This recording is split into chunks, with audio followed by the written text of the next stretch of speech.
Okay, this video is from John McDougall, the doctor who fought by you, by me, Pete Rogers. We're doing Dr. McDougall quotes. We're almost done with the book. So we'll start right here. Just one last one from the last one. We'll overlap it into the new stuff. This is Dr. McDougall speaking. Starch is, well, I'm Dr. Rogers, but I'm reading what Dr. McDougall said. Starch is a better name than complex carbohydrate. Complex carbohydrate confuses people. Starch is what the human body needs. Starch is what satisfies hunger. All large, healthy populations eat a starch-based diet. There are no exceptions.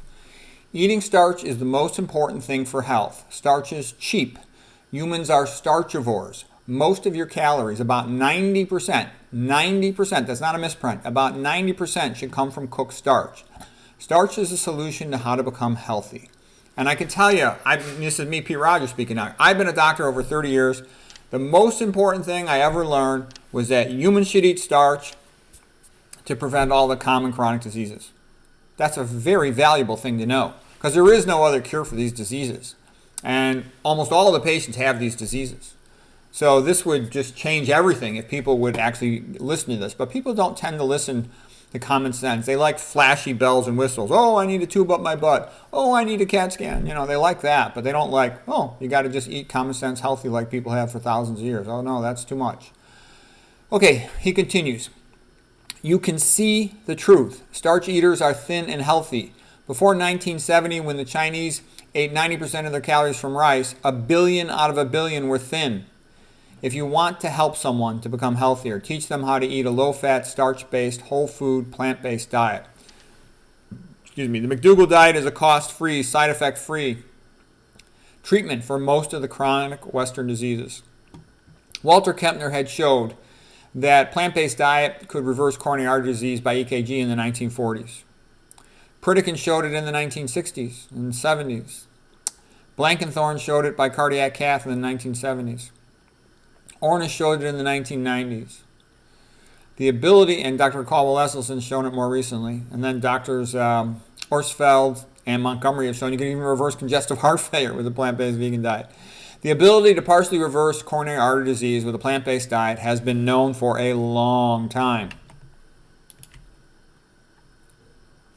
Okay, here's a picture of King Arthur. These are some paintings I have in the book here.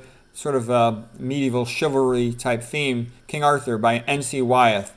And the king of nutrition and health is Dr. John McDougall, the greatest doctor who ever lived. McDougall continues, people cannot cut down on a food. They have to stop eating it. They have to stop eating animal foods and oils. He also had said that the fat in the Western diet is the #1 toxin. Okay. Dr.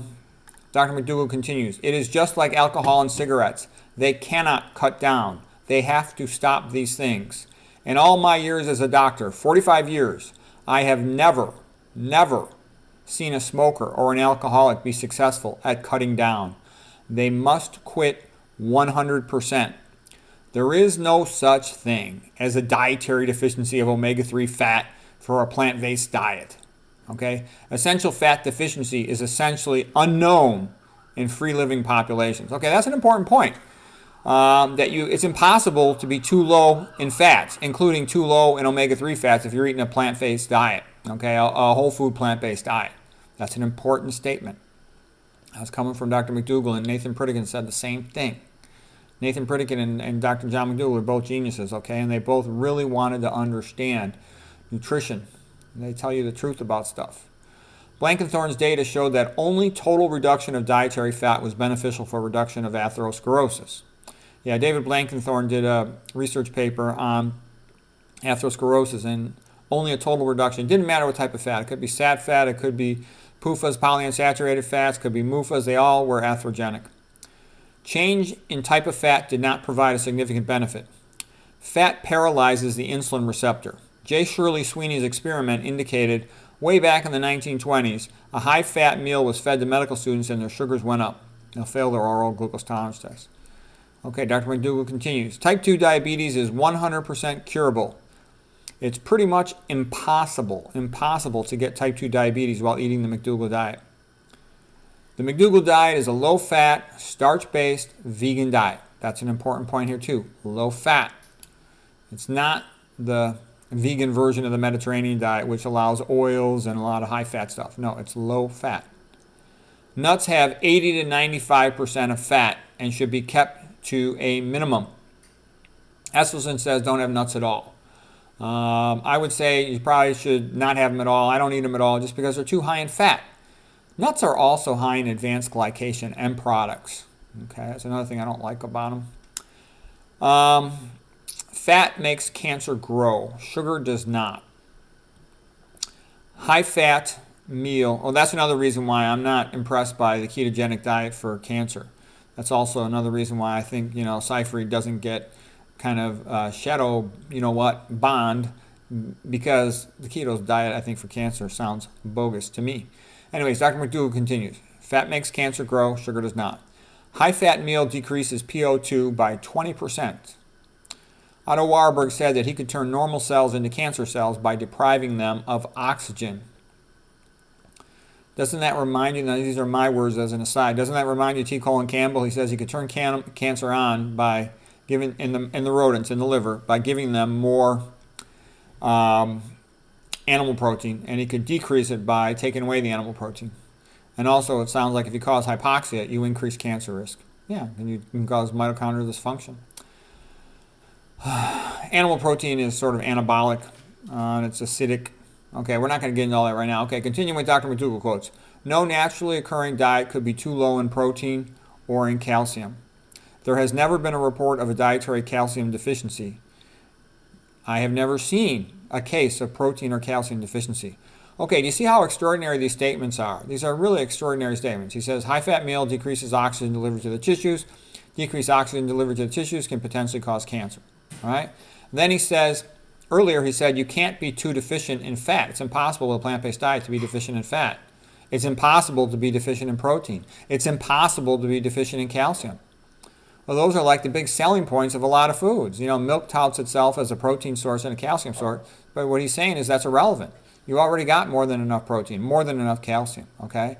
Other people recommend you need omega-3 supplements, and Mcdougall's saying, no, you don't. And Nathan Pritikin said the same thing. You get more than enough essential fats if you eat a whole food plant-based diet. It's a non-issue, okay? So Dr. Mcdougall says there is no such thing as a deficiency in fat, protein, or calcium with a whole food plant-based diet. Big, big statements there. Old people do not need more protein. This is Dr. Mcdougall. Old people do not need more protein. Old people need to eat less food. It is normal for old people to be thinner. People get sick when protein gets 35% or higher. It's called rabbit starvation. He continues, you should be suspicious of conventional doctors. You should view them as businessmen, like used car salesmen. The average doctor knows no more about nutrition than his secretary. Unless she's on a diet, then she knows more. Okay, so I've got a picture of the Holy Grail and the original painting, King Arthur at the Round Table with his knights and a vision of the Holy Grail by Edward Expinges in 1475. And so I have Dr. John Mcdougall is King Arthur of the Nutrition Round Table.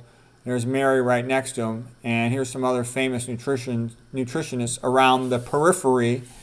And so what I'm saying is the Holy Grail of health is the low-fat, low-sodium vegan diet with no oil. That's it. Now, people want it to be something glamorous. It's not a glamorous pill. It's not a glamorous CAT scan or a glamorous MRI or a glamorous surgery. It's just the low-fat vegan diet with no oil. Okay? Low-fat, low-sodium vegan diet with no oil. That's it. There it is. That's the big discovery. Mcdougall figured it out, explained it to everybody. And you notice there's not too many other people. There's a lot of famous nutrition doctors on the internet, but ask yourself, how many of them are telling you you need to eat the vast majority of your calories from starch? Off the top of my head, I can't think of a single one who's telling you that. Other ones say things that approximate it. Esselstyn says, grains are good for you, etc. But I don't hear anybody else saying you need to eat most of your calories from starch like this. That's a good thing to hear because people get confused. They're not able to satisfy their hunger, and then they stray from the diet. If you know that you have to eat those starches to satisfy your hunger, you've got a much better chance to be successful. So there it is, the Holy Grail of health. Okay, that's it for session 2 of Dr. Mcdougall Quotes. Hope that was helpful to you.